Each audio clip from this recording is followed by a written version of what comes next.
You ever find yourself reacting in a way that feels too big for the moment, snapping, shutting down, panicking, and think, where did that come from? It didn't come from now, it came from before. That's how the past works. It doesn't just live in memory, it lives in patterns, in reactions, in the nervous system. Maybe someone criticized you today, but it felt like you were 8 again, being told you're not enough. Or maybe you got ignored, and it hit like abandonment. You know it logically. I'm an adult, this isn't the same. But your body doesn't speak logic, it speaks experience. And when your past is unresolved, it doesn't just stay behind you, it shows up through you. Not because you're weak, not because you're broken, but because that version of you, the one who didn't get what they needed, is still waiting for someone to listen. When something in your present triggers an old wound, your brain doesn't just remember, it relives. It pulls up the same defense systems, the same beliefs, the same survival strategies you used back then. Maybe it's perfectionism, maybe it's people-pleasing, maybe it's shutting down before anyone has the chance to hurt you. These behaviors aren't flaws.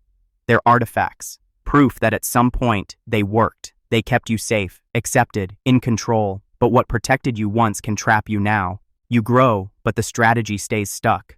That's why certain patterns feel impossible to break. It's not just habit, it's history, and until you bring awareness to it, the past will keep casting shadows on your present. Not because you're living in denial, but because your body still thinks it's in danger.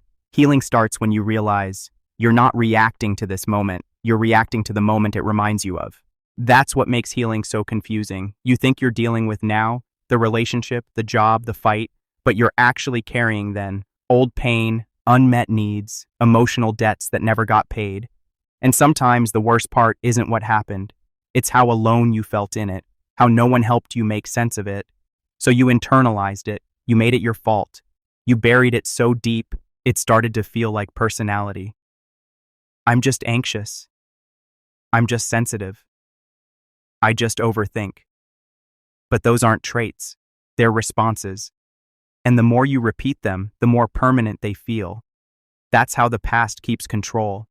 Not by showing up in obvious ways, but by quietly shaping how you see yourself. And you can't change what you're still blaming yourself for. That's why healing doesn't begin with fixing behavior. It begins with rewriting the story about why it started. Rewriting that story doesn't mean pretending the pain didn't happen. It means telling the truth with context. Not I was dramatic, but I was overwhelmed and alone. Not I should have known better, but I was surviving the best way I knew how. This kind of honesty isn't easy. It asks you to revisit moments you tried to forget, to sit with the version of you that was scared, ashamed, or shut down. But here's what changes everything. When you meet that version with compassion instead of criticism, the control begins to break. Because what the past really wants, more than revenge, more than resolution, is to be witnessed, to be held in a way it never was. And when you stop avoiding it, when you stop running from the feeling, something powerful happens. Your nervous system learns. This story doesn't have to repeat. It can be remembered without being relived. But don't expect the past to let go the moment you do. Healing isn't linear. Just because you understand the pattern doesn't mean it disappears. It resurfaces. When you're tired, stressed, close to something that matters, not as punishment, but as a checkpoint. Asking, will you choose differently this time? That's how change happens. Not by flipping a switch, but by catching yourself in the old loop and choosing a slightly better response. Maybe instead of shutting down, you pause. Maybe instead of people-pleasing, you ask what you want. Maybe for the first time, you don't betray yourself just to keep the peace. These choices seem small, but they're not. They're your nervous system learning a new rhythm. And each time you honor that rhythm, the grip of the past weakens. You stop reacting from pain and start responding from presence. That's the real shift. Not forgetting where you came from, but finally knowing you don't live there anymore.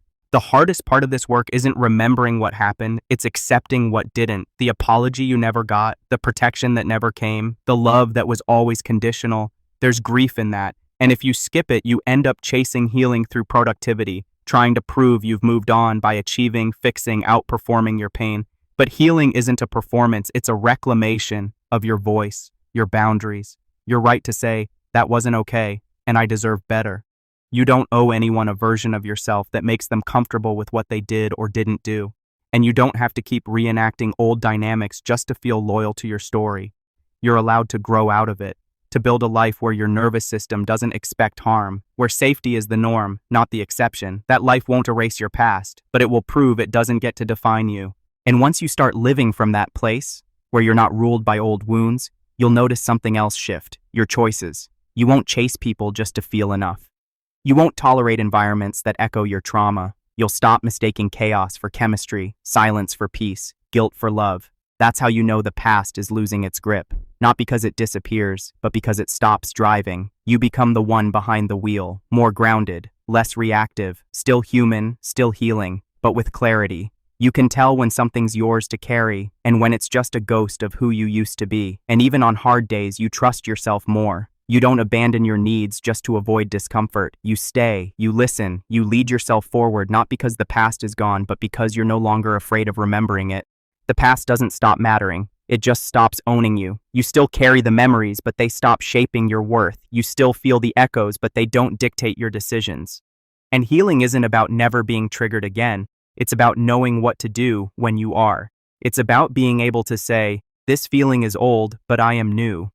That's the power you've been building, the ability to respond with awareness instead of reaction, to offer yourself the safety you didn't grow up with, to be the version of you that your younger self never got to meet, steady, self-respecting, real. That's how you break the cycle, not by forgetting your story, but by becoming the one who can finally finish it. And maybe, for the first time, you're not surviving your past, you're leading yourself beyond it.